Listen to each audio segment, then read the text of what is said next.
Diyos na Pagpapala mo'y makapangyarihan sa tunay lahat. at sapat. Diyos Pagpapala mo'y na Ikaw ang makapangyarihan Diyos sa na lahat. maaasahan. Ikaw ang Diyos Pagpapala na mo kagandahan. tunay at sapat. Ay Ang magpakailan. iyong Ikaw kagandahang ang loob Diyos na ay maaasahan. magpakailanman.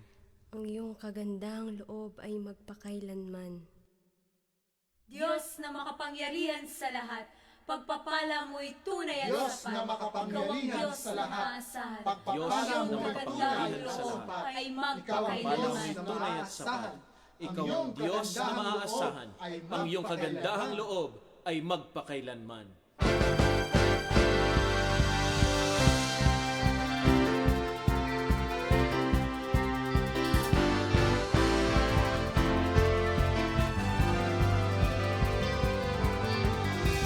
Diyos na makapangyarihan sa lahat, pagpapala Inayahan ko po kayong lahat na tumayo at tayo po ay magbatian.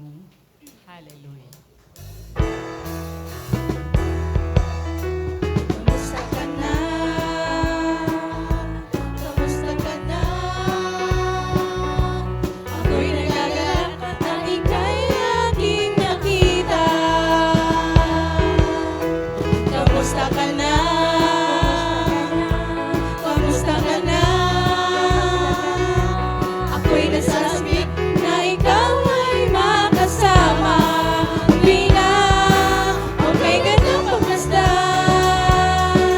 sa magkakapatid. Ang nagkakaisa, laging sama-sama. Di na ang may gandang pagmasdan sa magkakapatid. Ang nagkakaisa at nagpupuri sa presensya niya. Kamusta ka na? Kamusta ka na? Ako'y nagagalak at ikaw aking nakita. Kamusta ka na? Kamusta ka na? Ako'y nasasabi na ikaw ay makasama. Di na ako'y gandang pagmasdan sa magkakapatid. Ang nagkakaisa, laging sama-sama. Di na ako'y gandang pagmasdan sa magkakapatid. Ang nagkakaisa, nagpupuri sa presensya niya. Ang nagkakaisa, nagpupuri sa presensya niya. Ang nagkakaisa, sama-sama. Ang nagkakaisa, nagpupuri sa presensya niya. Amen. Hallelujah. Sige po, kung mayroon po kayong banal na kasulatan, inaanyayahan ko po kayong makipagbukas sa akin sa Isaiah 40 po. 3 hanggang 8 po ito. Pagsasaliw-saluhan natin. Hallelujah.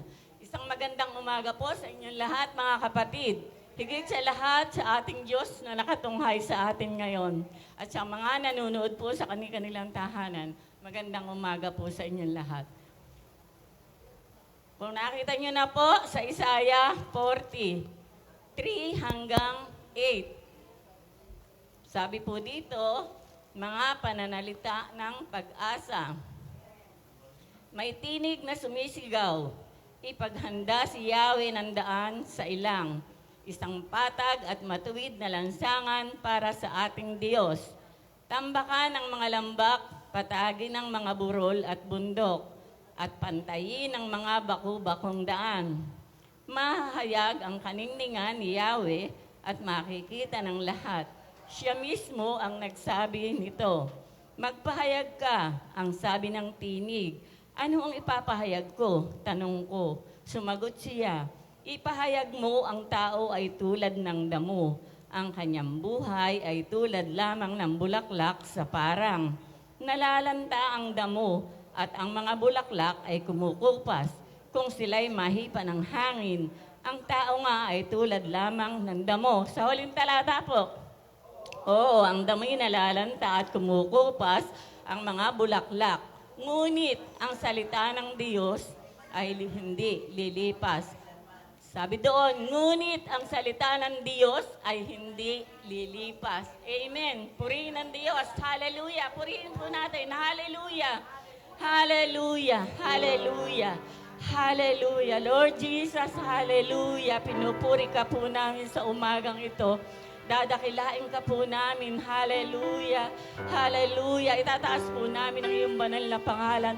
Pasasalamatan ka po namin dahil ikaw yung Diyos ng kataas-taasan. Hallelujah. Diyos noon, ngayon at magpakailanman. Hallelujah. Walang hanggang Diyos. Hallelujah. Purihin kayo, dakilain kayo, Panginoon. Napakabuti ninyong Diyos. Hallelujah. Hallelujah. Hallelujah. Hallelujah. Hallelujah. Salamat sa iyo, Panginoon. Salamat sa umagang ito. Salamat sa oras na ito, Panginoon. Alam namin narito ka. Ikaw yung aming panauhing pandangal, Panginoon, sa kalagitnaan ito. Hallelujah. Pupurihin ka namin, pararangalan ka namin. Hallelujah. Hallelujah. Salamat sa iyo, Panginoon. Hallelujah. Napakabuti mong Diyos. Hallelujah. Hallelujah. Ama, sa umagang ito, narito po kami lahat sa iyong banal na paanan. Alam mo po ang lahat at walang nalilingid sa iyo, dakilang Diyos. Bukas po ang aming mga puso at isipan.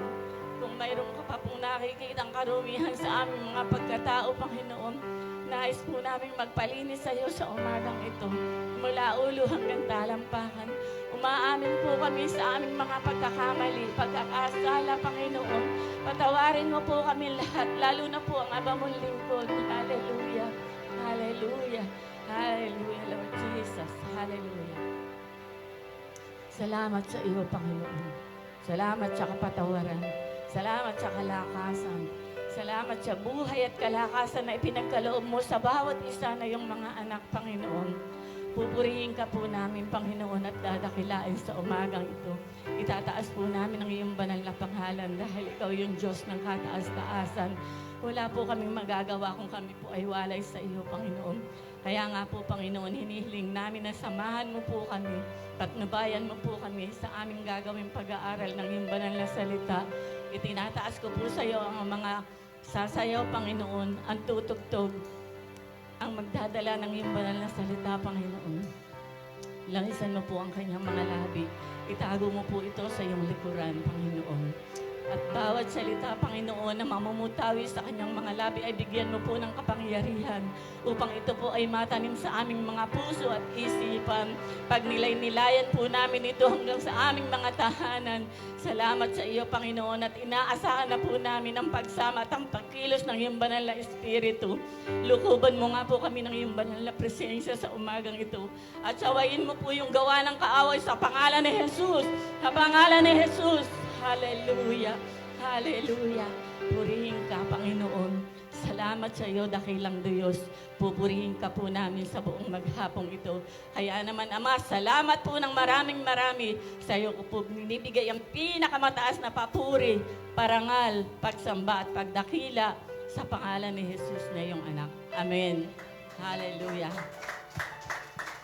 Ngayon naman po ay tayo po'y mag-aawitan. Pangungunahan po tayo ng ating mahal na pastora, Pastora Cel Robles.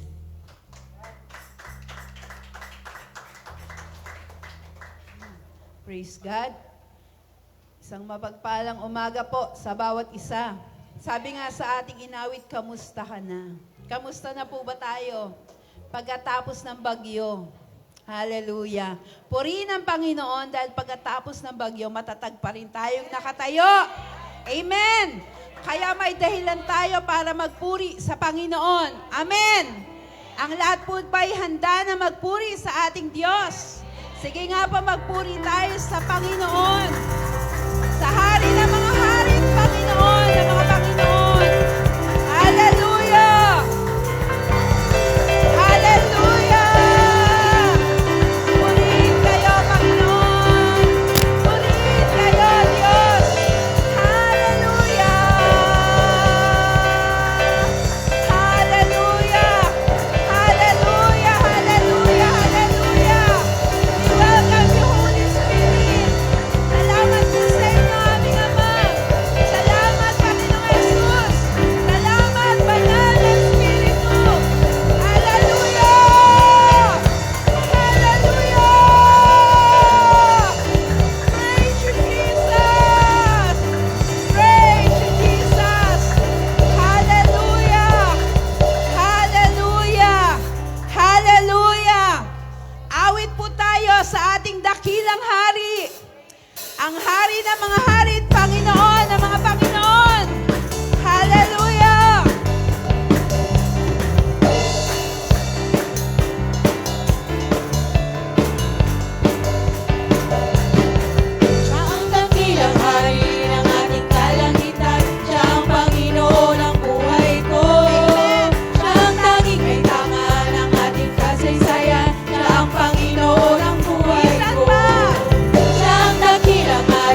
Isisisigaw sa buong mundo.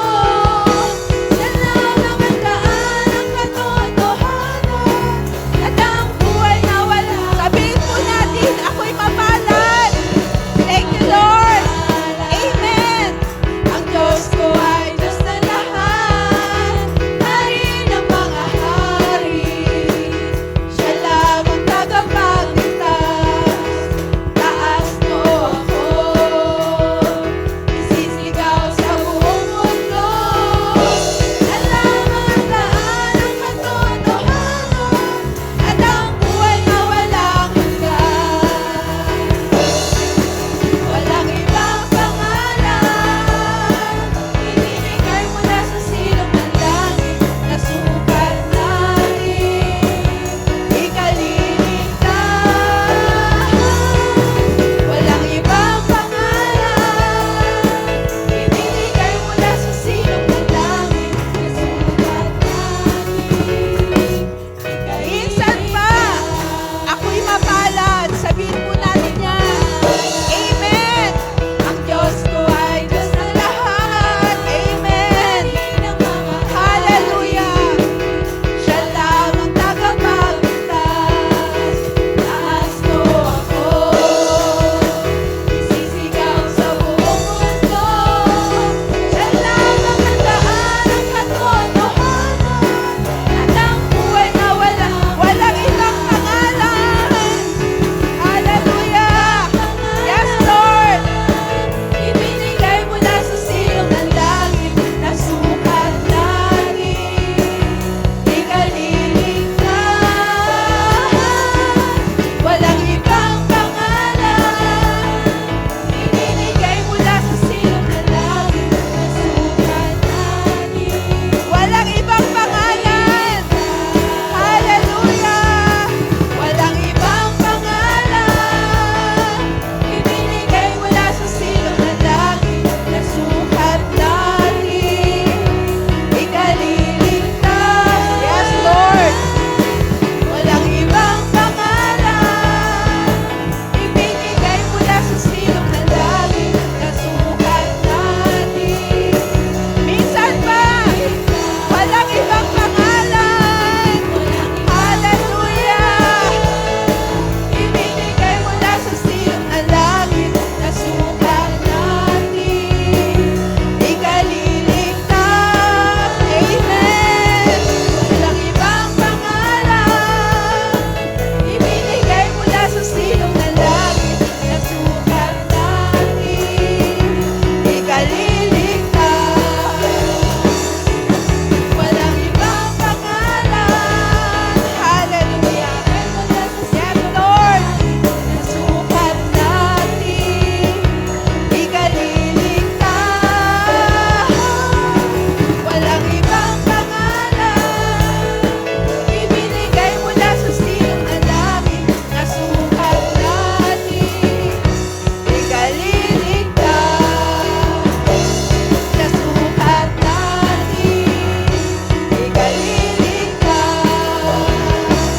Nasukat natin, ikaliligtas. Amen. Hallelujah. Walang ibang pangalan sa silong ng langit na sukat nating ikaliligtas, kundi sa pangalan lamang ng Hari ng mga hari at Panginoon ng mga Panginoon. Yan ay ang ating Panginoong Jesus. Hallelujah. Patuloy nating awitan ng ating Panginoon. Hallelujah. How great is our God. Napakadakila ng ating Panginoon na siya'y nagkatawang tao, pinako sa krus, pinahirapan dahil sa kasalanan mo at sa kasalanan ko, sa kasalanan ng buong sanlibutan. Hallelujah! How great is our God! Oh, hallelujah! Hallelujah! Purihin kayo, Panginoon. Hallelujah! The splendor of a king.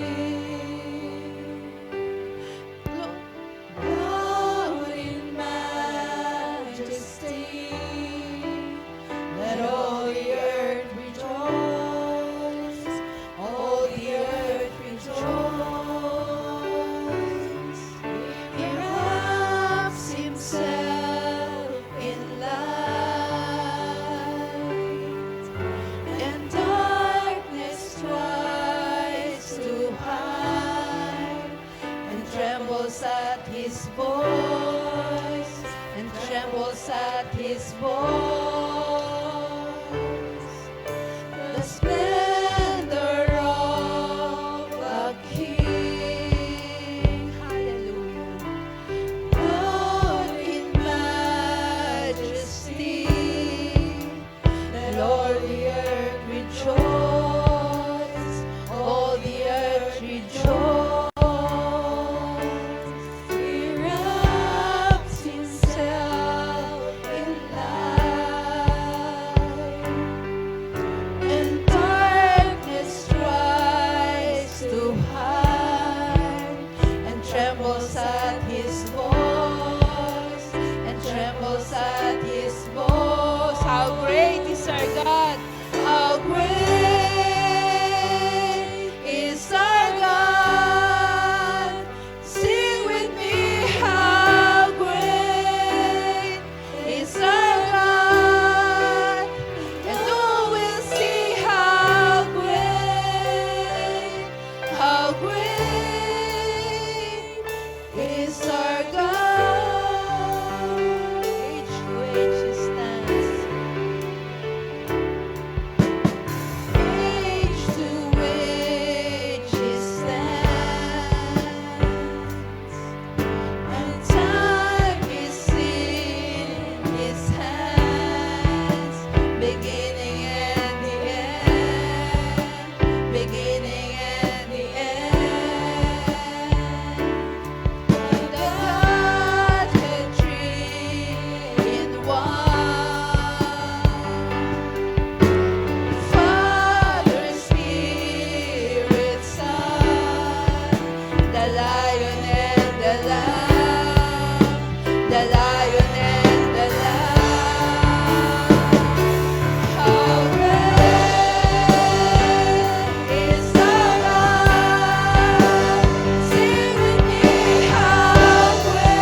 kami karapat-dapat sa inyo, Panginoon.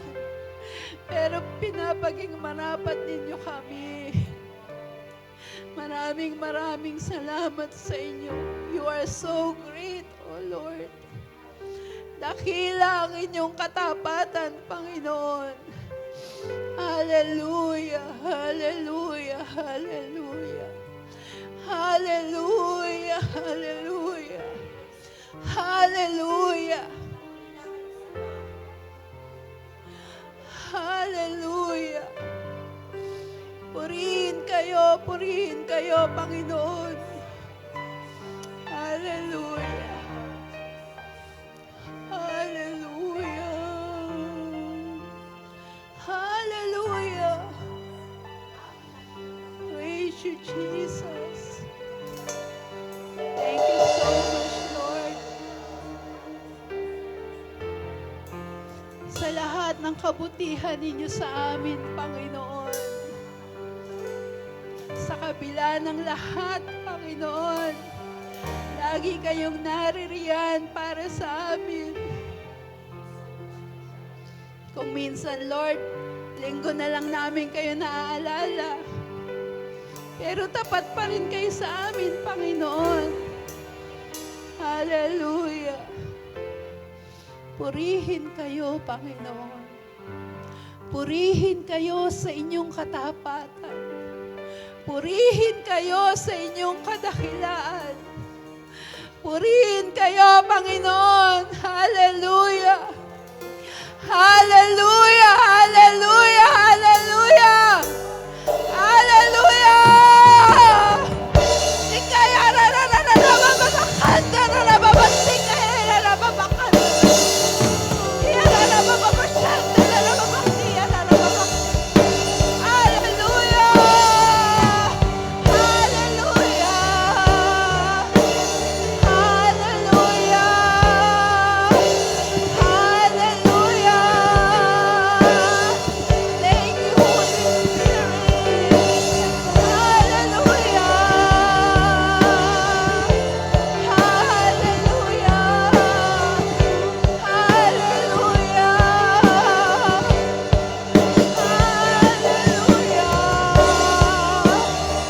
Purihin kayo, Panginoon. We give you praise, O Lord. Hallelujah. Hallelujah. Thank you so much, Lord.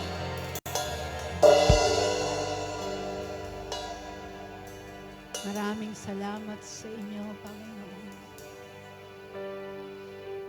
Hallelujah.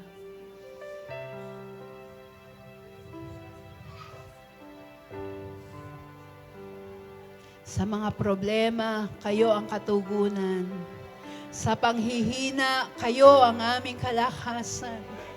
Sa mga karamdaman, kayo ang aming kagalingan.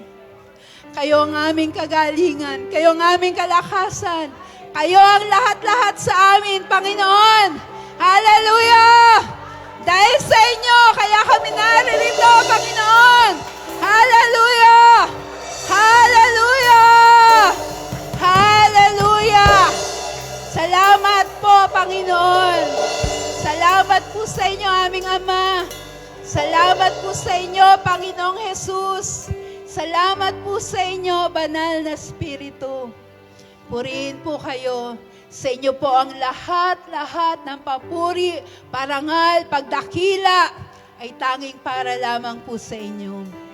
Hallelujah! Hallelujah! Palakpakan po natin ang Hari ng mga hari, ang Panginoon ng mga Panginoon. Hallelujah! Hallelujah! Thank you, Lord.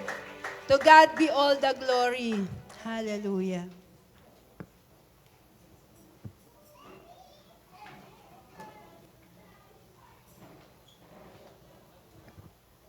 Amen. Nakakaupo na po tayo sa presensya ng Panginoon. Napakabuti ng Panginoon. At tayong lahat ay ligtas. Nagpapasalamat din ako sa Panginoon dahil ang aking ibang mga anak ay nakalubog pa sa baha. Ang aking kapatid, sa buong Hagonoy po ay baha pa. Kaya Salamat sa Panginoon sa kaligtasan binigay niya. Ngayon naman po ay dadako na tayo sa pinakamahalagang bagay na ating pag-aaralan sa umagang ito at tinatawag ko na po ang ating pastor, Pastor Jose Robles.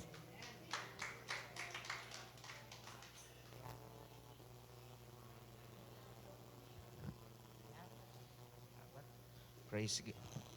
Hello. Purihin ang Panginoon. Muli isang pinagpalang umaga sa ating lahat na tayo po ay muli na nagkasama-sama para lalong higit na purihin at dakilain ang makapangyarihang Diyos. Alam niyo po, napaka-sarap magbigay ng papuri dahil ang Diyos natin ay hindi tumitigil ng mga bagay na ginagawa sa ating buhay. Ang Diyos ay napakasagana sa lahat ng bagay. Kaya wala po tayong masasabi kundi magbalik sa Kanya ng maraming papuri at maraming pagsamba. Kaya ngayong umagang ito, isang kagalakan po na kayo ay naririto at tayo nagkita-kita muli dahil ang Diyos ay mabuti sa ating buhay. Amen. Na-bless po ba tayo sa awitan? Siya raw yung dakilang hari. Wala naman talaga tayong ibang haring dadakilain kundi ang Diyos na lumikha ng langit at lupa. Okay, tuloy-tuloy na po tayo. Nais ko pong bumasa ng kanyang salita sa aklat po ng Hebreo chapter 11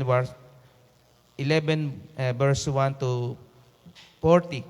Pero dalawa lang po verse muna babasahin natin. Mamaya na po yung iba.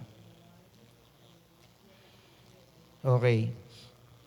Magsitayo po kayo bilang pagbibigay galang sa salita ng Diyos at ating pong basahin. Hebreo chapter 11 verse 1 hanggang 1 to 40. Ang babasahin lamang po natin ay yung verse 1 hanggang 2.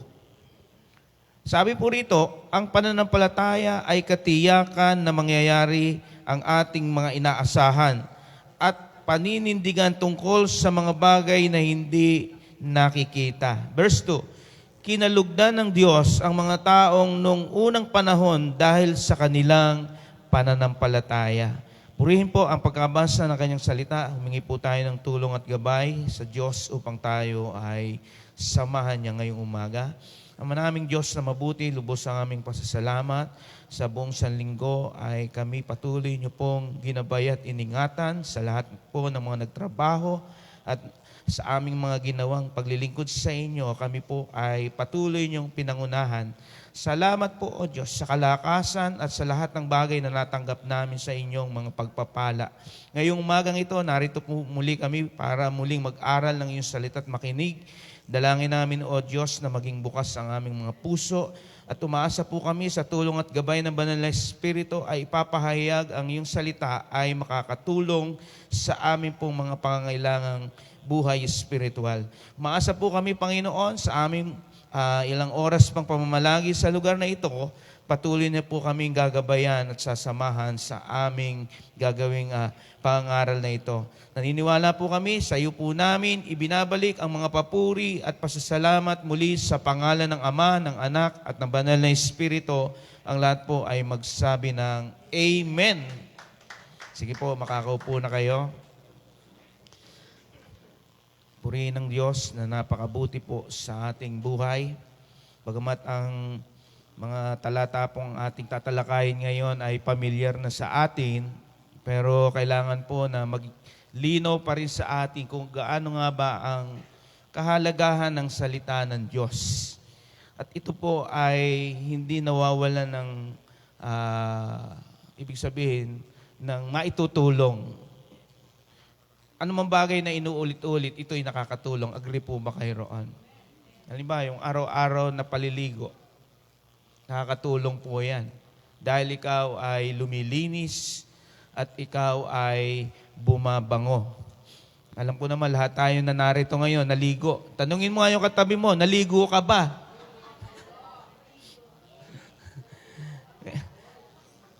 Kaya anumang bagay na ginawa ng Diyos, ito po ay nakakatulong sa atin. Kaya hindi gumawa ang Diyos ng makakasama. Kaya siya gumawa ng hangin para ikaw ay makaramdam ng masarap na pakiramdam. Di ba pag nahanginan tayo, masarap sa pakiramdam yon. Huwag lang yung hanging kakaiba. Lahat naman po tayo nagre-release noon Hindi mo na lang talaga pinaparinig. Kaya purihin po ang Panginoon. Sa lahat ng ginawa ng Diyos ay kapaki-pakinabang at talagang natutulungan tayo. Kaya ang ginawa ng Diyos na nandidiyan sa lahat ng paligid ay maya-appreciate natin, kaya ginawa ay para sa pangangailangan mo. Kaya purihin ang Panginoon. Naniniwala po ako na hanggang ngayon nakikinabang tayo. Kaya nga kailangan sumikat yung araw. Kasi nung nakaraang linggo ay mahigit sa linggo nag-uulan. Hindi man lang masilayan yung inyong mga damit na nilabhan. Sasabihin ay amoy kulob na. Okay lang kung marami kang panlagay ng pabango o ibig sabihin yung downy. Iba pa rin yung naaarawan. Ba't naniniwala kayo doon sa yung pag pinalaundry nyo, okay raw, mabango. Niluluto lang naman yun sa Niluluto lang naman sa matinding pabango yun para pag amoy at pagsuot mo ay alam mo mabango. Natatakpan. Pero kung di po sinasabing iyon ay hindi pwede. Iyon po ay nakakatulong. Pero naniniwala ko sa lahat ng bagay na ginawa ng Diyos ay walang taong hindi tinulungan ng Panginoon. Kaya sa buhay natin ito, kaya tayo naririto ay patuloy na umaasa pa sa Diyos na marami pa tayong tulong na makukuha sa Kanya. Kaya yung mga nakaranas po ng mahihirap na kalagayan ay hindi sasabihin niya sa kanyang sarili ang Diyos ay nagpabaya sa Kanya. Ngayong umagang ito, pamagatan po natin ang mensahe, mga taong sinubok sa pananampalataya ng Diyos. Mga taong sinubok sa pananampalataya. Hindi ko mo tayo naging mananampalataya tapos na po ang kalagayan ng ating buhay. Hanggang tayo po ay nasa daigdig na ito ay dumadaan tayo sa pagsubok ng Panginoon. Ang pagsubok ng Panginoon, hindi po yan nakakasama. May naitutulong at merong naituturo sa atin. At walang Kristiyanong exempted. Lahat po tayo ay dadaan sa ganyang kalagayan na tayo ay susubukin ng ating Panginoon. Dito po, bilang doon sa ating binasang talata ay makikita natin kung sino ba yung mga taong naging halimbawa o modelo ng pananampalataya. Ang Diyos kasi ay kumukuha ng mga taong talagang pwede niyang gamiting modelo. Kaya pag kayo ba ay kukuha ng isang modelo, ang kukunin mo ba ay, halimbawa, nag-endorse ka ng isang magandang product. Kaya nga, huwag lang yung alak. Yung alak, ang lumalabas po dyan ay sexy babae. O, di ba? Halimbawa, naglalaba. O, sino alam natin kinuhang endorser ng Ariel? O, si Regine Velasquez. O, kung sino pa mang mga ginamit. Ibig sabihin, pag sila po ay nakita, na-attract din yung tao. Lumalagay agad sa kaisipan nila kung sino yung ginamit. Dito po sa Bible, ang Diyos ay talagang may mga ginamit siyang ito ay magiging modelo natin bilang tayo po yung mga mananampalataya. At gusto kong linawin, ang una talagang modelo na inilagay dito ng ating amang nasa langit na isinugo ang kanyang bugtong na anak ay walang iba kundi ang Panginoong Hesus. Nasa Kanya na po ang katangiang lahat ng magagandang bagay sa buhay. Maging sa Kanyang pag-uugali. Hindi ba ang Diyos ay mabait, punong-puno ng pag-ibig. Siya po ay Diyos na mapagpatawad. Siya ay Diyos na nagpapala. Siya ay Diyos na nagpapagaling. Sabi nga kanina, nung binanggit, nung nagpapaawit. Siya ay Diyos na nagpapalakas. Siya ay Diyos na nagbibigay ng lahat ng ating pangangailangan. Ultimong kalit-liitan ay hindi pwedeng hindi maibigay sa iyo yan ng Diyos. O sino sa inyo pag kumakain ay hindi nakakakain ng walang sili? O iba po mahilig yan. Kaya nga yung iba, nagsisili ka pa ka. Mahal-mahal na bigas natin kaya laging ubos. Kaya makita natin, anumang maliit na bagay ay pinuproduce ng Panginoon sapagkat ito ay kailangan mo. Pinapakita ng Panginoon na yung kanyang nais magawa, maitulong sa atin ay makabubuti sa atin. Kaya ngayong umagang ito, bilang mga modelo o naging halimbawa ng pananampalataya, ito po ay isang hamon sa atin. Kaya alam ko yung katabi mo ngayon, hamon siya sa iyo. Bakit? Iba-iba po ang ating mga nararanasan sa buhay. Merong hirap na hirap sa pananalapi. Meron namang sobra sa pananalapi. Meron namang gano'n, di ba? Hindi naman niya iniintindi yung sabon, mantika. Diba? Punta lang ako sa aking sa bangko at ako'y mag-withdraw ng sa aking ATM sa ATM machine.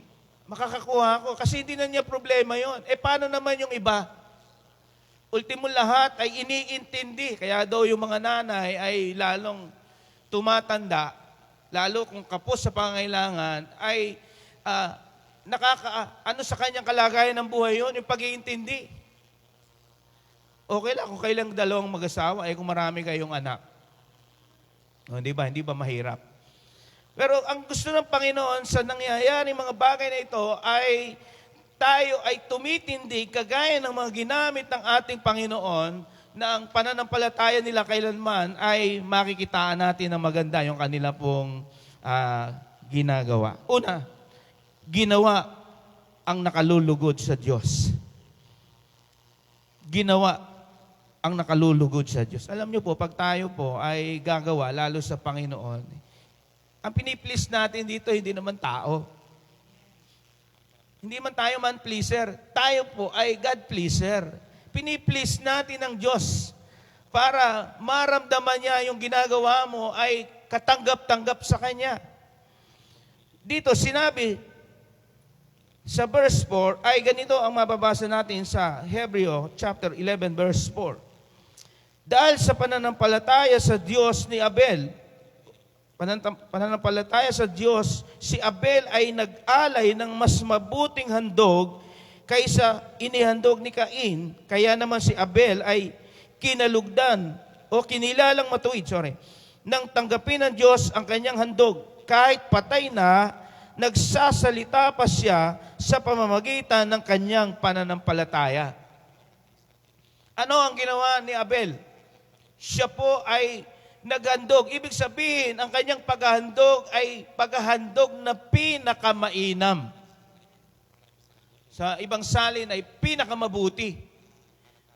Iyon ang tinitingnan ng Diyos yung ikaw ay naghahandog. Ano ba ang sabi ng Panginoon? Kaya tayo dumako rito ay ihandog doon natin ang ating katawan na isang haing buhay, banal, nakaya-aya sa Diyos, na siya niyong katapatang pagsamba. Ibig sabihin, nag-aalay ka sa Panginoon na isang mabuting hain.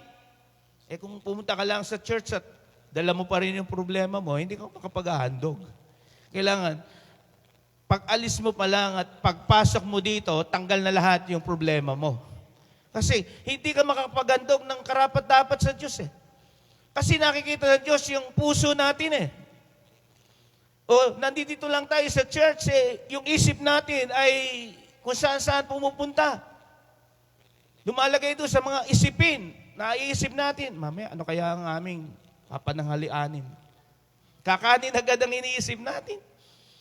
Iba't ibang bagay ang inilalagay sa kaisipan natin para madistract tayo at hindi tayo makapaghandog ng karapat-dapat sa Diyos. Kung minsan pumunta tayo sa church, naku, anong oras kaya may tatapos? Alam ko naman, nakaset up na. O si pastor yun, 11:30 lang, tapos talaga yan. Nag-overtime. Kaya makita po natin, na pag pumunta ka sa church, kailangan yung body mo ay talagang present na sumasamba sa Diyos. Kaya kung kayo man ay inaantok at nakikita mo yung katabi mo inaantok, kalabitin mo. Sabihin mo sa kanya, hoy, gising. Hoy, gising. Gumising po tayo para mag-present tayo sa Diyos. Kaya nga, mahirap po lalo kung merong CCTV camera. Tapos pagkapapanurin nyo, ito bagay, para na rin may CCTV ito pag nanood ka. Ako lang nakikita nyo, paano yung may mga kamerang naiikot sila? Isa po kasi yung camera natin, kung yan ay mga tatlo, nakukuha yung hulihan, nakukuha yung gitna, at nakukuha ko. Kaya wala pong walang makalulusot. Kuminsan may mga show, sa show, ang pupukusan na yung mga taong nakakatuwang tingnan. Kung bakit natapat sa yung camera, bigla kang nakatulog. Nakakaya. O kaya bigla ka ngayon humigap. Huling-huli ka ng camera. Kaya makita natin dito, kitang-kita ng Diyos kung ano ang ginawa ni Abel. At alam naman natin ang istorya ngayon. Si Cain ay kumuha rin ang kailangang ihandog niya, pero ang kanyang inihandog ay hindi mainam. Kumuha siya ng mga inaning bunga. Kaya nga nung ipinresent niyang ihandog sa Diyos, hindi nilingap ng Panginoon ang kanyang handog. Bakit? Ang gusto ng Diyos ay yung isang handog na susunugin na isang mabangong samyo. Kaya tayo, pag naririto sa church, kailangan maging mabangong samyo tayo dahil tayo'y inaamoy ng Diyos. Kung ano yung handog mo, unang-una yung buhay natin. Inaamoy ng Diyos yan. Kaya nung maamoy ng Diyos ang handog ni Abel, nilingap ng Panginoon. O, di ba? Anong sabi? Kaya nangyari po kay Cain? Nagalit siya kasi hindi tinanggap ng Diyos ang kanyang handog. Kaya nga, sinabihan siya ng ating Panginoon o ng makapangyarihang Diyos, kung ginawa mo ba ang nararapat, de sana yung handog mo ay karapat-dapat din sa akin. Kaya doon sa ginawa ni Cain, hindi kinalugdan ng Diyos sapagkat hindi mainam yung ginawa niya sa Diyos. Alam niyo po, ano mang bagay na pag mainam yung ginagawa, nagiging maayos ang kalalabasan nito. Di ba? Subukan nyo magluto kayo ng hindi nyo inyayos. Kaya nga merong mga nagluluto, inya-arte pa. Huwag na kagandahan yan. Nangatain din lang naman. Di ba? Makita mo yung mga chef ngayon na hanggang nilalagyan pa ng dekorasyon para pag nakita at napicturan, ay ganda naman ng pagkaka-arrange ng pagkain. May dekorasyon ginawa. Nilagyan, ginawang bulaklak yung carrot. Samantalang pagka tayo gluluto, basta chinap-chap natin, nagkasama-sama, oras na kinahit, alam mo masarap. Sigurado okay na yon. Pero ang gusto ng Panginoon ay yung pinakamainam. Kaya anong naging katangian ni Abel? Nasiyahan ng Diyos. Kaya tayo po pagkagagawa sa Panginoon, pagbutihin mo na. Hindi naman tao lang masisiyahan. Higit sa lahat, ang Diyos na nagmamahal sa iyo, ang masisiyahan sa iyo. O, tiyan mo, kahit na maigsi ang kasaysayan ni Abel dahil siya'y namatay na, nakasama siya sa isang modelo ng pananampalataya. Kaya napakabuti po ng Diyos. Ang sabi pa rito, dugtungan lang natin pa. Verse 5, dahil sa pananampalataya si Enoch ay hindi nakaranas ng kamatayan. Hindi na siya nakita sapagkat kinuha siya ng Diyos. Sinabi sa kasulatan na si Enoch ay naging kalugod-lugod bago siya kinuha ng Diyos. Napakasarap na kalagayan to. Nakapunta ka ng langit, hindi ka namatay. Alang kahirap-hirap, inyakyat ka agad ng Diyos. Kaya dito pa lang, nagpapatunay na ang Diyos ay merong pagkuhang gagawin sa tao. Gusto ba nating maranasan? Huwag nang mamatay. Alam ko naman kayo, naka-ready na kayo. Meron kayong mga St. Peter. Di ba? Yun daw, nairegalo, rep, TV, mga sasakyan. Pero walang nagre-regalo ng kabaong. Sino sa inyo ang gusto regaluhan ng kabaong? Hamot bukas ay ipadideliver sa harapan ng bahay mo. Wala naman taong gano'n na o sige, regaluhan mo ako ng kabaong. Buti pa, bibili ka ng plan. Memorial plan. St. Peter plan. Di ba? Hindi tayo against dyan sa St. Peter. Ayan po ay paghahanda sa ating kinabukasan. Di ba? Para kung ikaw man ay dumating yung oras mo, meron kang pagsisiliran. Hindi naman tayo parang hayop na pag binalo tayo ng sako, pwede nang ibaon sa lupa. Kung ganoon lang ang mga tao, daling ilibing.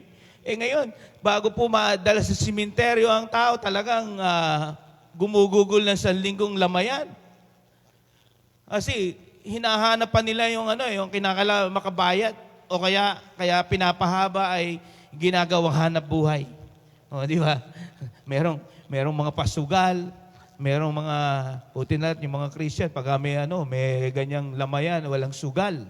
Pag sinabi, wala pong sugal. Kaya yung mga tao umuwi agad. Pero pag may sugal, hanggang umaga na, pati yung namatayan gusto nang matulog, hindi makatulog. Bakit? Binabantayan din sila. Pati sila pinaglalamayan. Kailangan patay lang. Sasabihin naman, nagbibigay naman kami ng tulong. Kung ba, ibigay na nila para wala nang mapuyat. Di ba?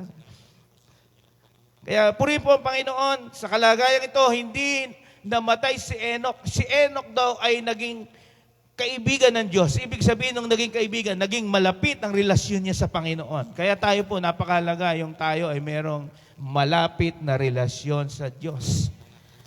At ang taong merong malapit na relasyon sa Diyos, may pag-asa sa Diyos. Nakagaya nga ng naranasan ni Enoch, ang sabi dito ay kinuha na siya ng Panginoon.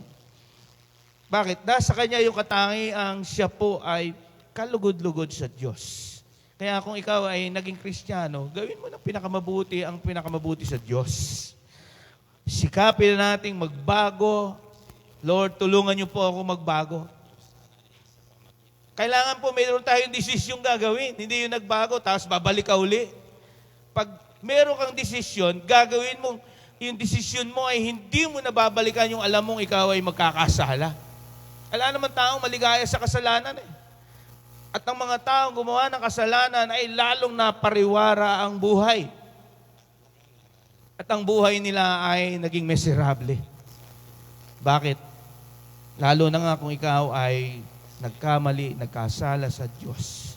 Kagaya ni Cain, di ba nagkasala? Naglagalag siya. Kaya doon sa kalagayan ng buhay niya, ang Diyos ay hindi natuwa sa kanyang ginawa. Kaya bilang kaibigan ng Diyos si Enoch, ang nakitang karakter sa kanya ay siya raw ay naging kalugod-lugod. Kaya yung pagkuha ng Panginoon ay naranasan ni Enoch. Kaagad dinala doon sa langit na walang kahirap-hirap. Bakit? Sa Diyos, wala namang mahirap gawin. Kaya purihin po ang Panginoon. Ito po ay nadala si Enoch sa langit dahil nakita yung katangian at naging halimbawa siya ay kalugod-lugod sa harapan ng Diyos.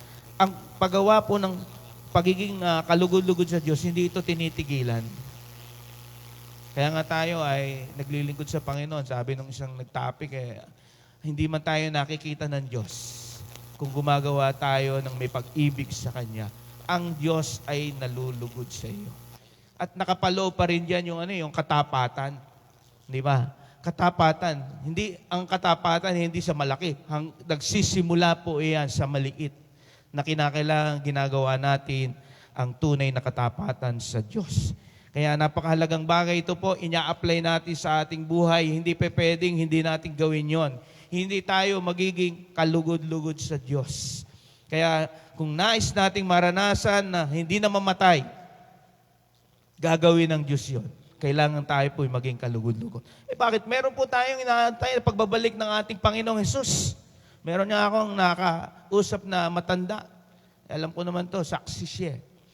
Hindi pala sila naniniwala sa pagbabalik ng Panginoong Hesus. Tayo po naniniwala sapagkat lino ng sabi ng Bible, babalik siya. Babalik siya. Ang paraiso raw itong lupang ito. Eh sabi ko, gagawa ng bagong langit, babagawa ng bagong lupa. Ito pong langit at lupang ito, mawawala ito. Kumbaga yung ilalagay ng Diyos ng mga tao doon sa bagong langit, brand new. Di ba? Masarap pag nasa brand new ka. Masarap man sumakay pag bago sa sasakyan mo. Pag bago ang damit mo, hindi ba masarap isuot? Ganun ang gagawin ng Panginoon. Ang pribileyo natin, ang sabi, siya raw ay gagawa ng bagong langit at bagong lupa. Ano ba ang nakikita natin sitwasyon sa daigdig na ito? Nandiyan na ang pag-inulan ng sanlinggo, baha. Pag niyanig ng Panginoon, nag-aalarma ang tao. Ang sabi, baka meron ng tsunami. Di ba? Yung lindol na nangyari sa Russia. Kumbaga, umiikot na, pinapakita ng Panginoon ang sign ng kanyang pagbabalik, ay malapit na siyang dumating. Kaya tayo mga Kristiyano, hindi na tayo pwedeng magpalamig-lamig pa, magpatumpik-tumpik pa, magpabaya-pabaya. Kailangan tayo po, laging alerto. Sabi nga ni Mantani ay, laging I am ready. I am ready sa Panginoon. Maraming tao, ready lang sa maligtas sila sa baha, maligtas lang sa bagyo, maligtas lang sa kung ano-anong mga sakuna at kalamidad. Hindi po yan. Ang ating pinaghahandaan ay yung hindi ka mapunta ng impyerno, kundi mapunta ka ng langit. Iyon ang pinaghahandaan natin. Sige po, palakpakan natin ng Panginoon. Kaya kung mabubuksan po ang isip natin, bakit ba sinasabi ng Diyos yun? Hindi naman tayo pang matagalan sa lupa at alam ko naman, tayo pare-pareho na narito sa lupa ay napapagod na. Papagod na tayo ng tatrabaho, napapagod na tayo ng pag-aasikaso sa lahat ng mga dapat nating gawin. Lalo na yung mga nanay, mga lola na, nanganganak pa.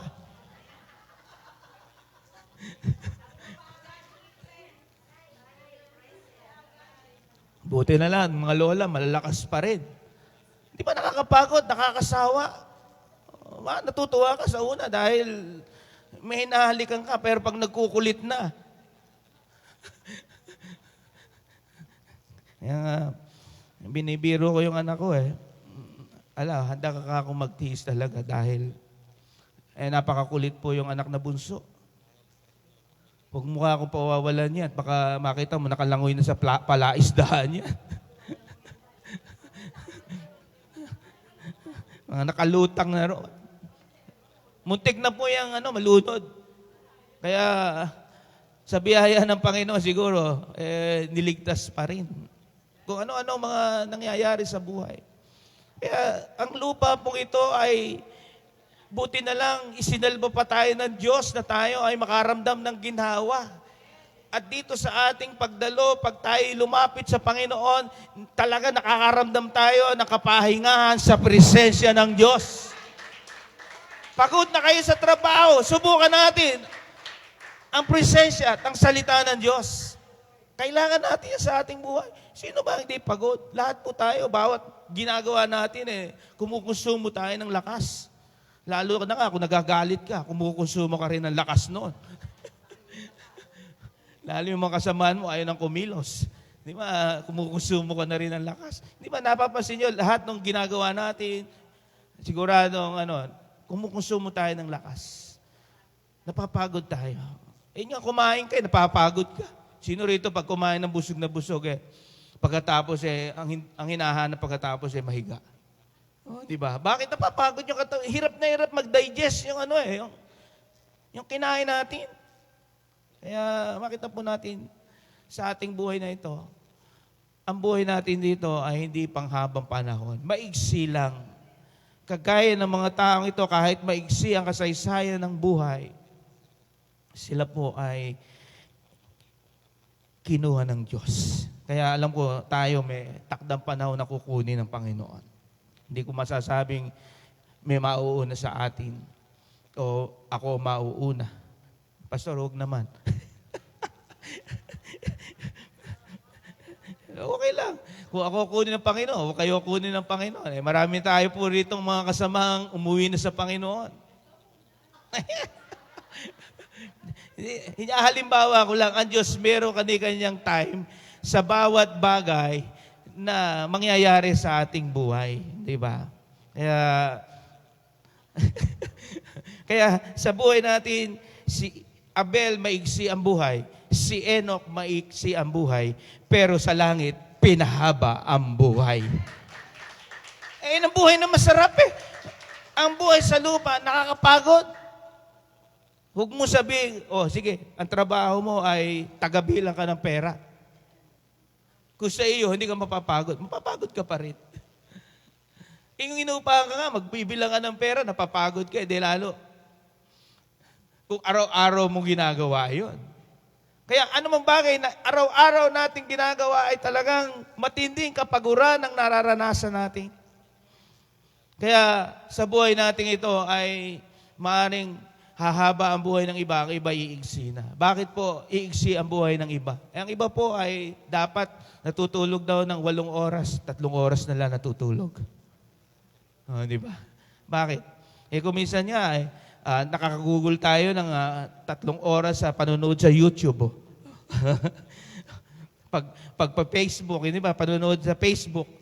Makita natin, dapat yung katawan natin ay napapahinga na, hindi ang nangyayari, nakukonsumo pa, kaya ang nangyayari sa atin, dapat yung ating katawan ay napapahinga, lalo pang napapagod. Kaya anumang bagay na ginagawa natin ay pag ito po ay hindi natin nabantayan, hindi hahaba.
Itong mga halimbawang tao pong ito ay talagang hamon sa atin na kahit mahirap yung gagawin nila, yung ginagawa nila para sa Diyos.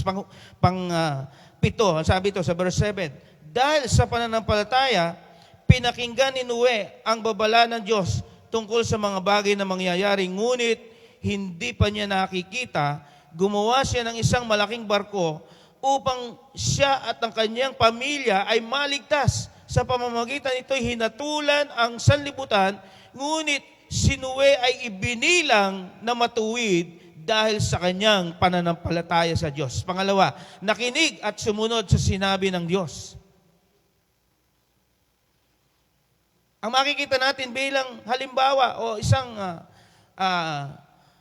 hamon sa atin ay walang iba kundi si Noe. Gumawa raw siya ng masasakyan. Alam naman natin ang talata ngayon sa aklat ng Genesis kung paano sinabihan ng Diyos itong si Noe. Gumawa ka ng inyong sasakyan sa inyong buong sambahayan. At hindi naman buong sambahayan lang ang pwede makasakay. Sobrang laki yung kanyang ginawa.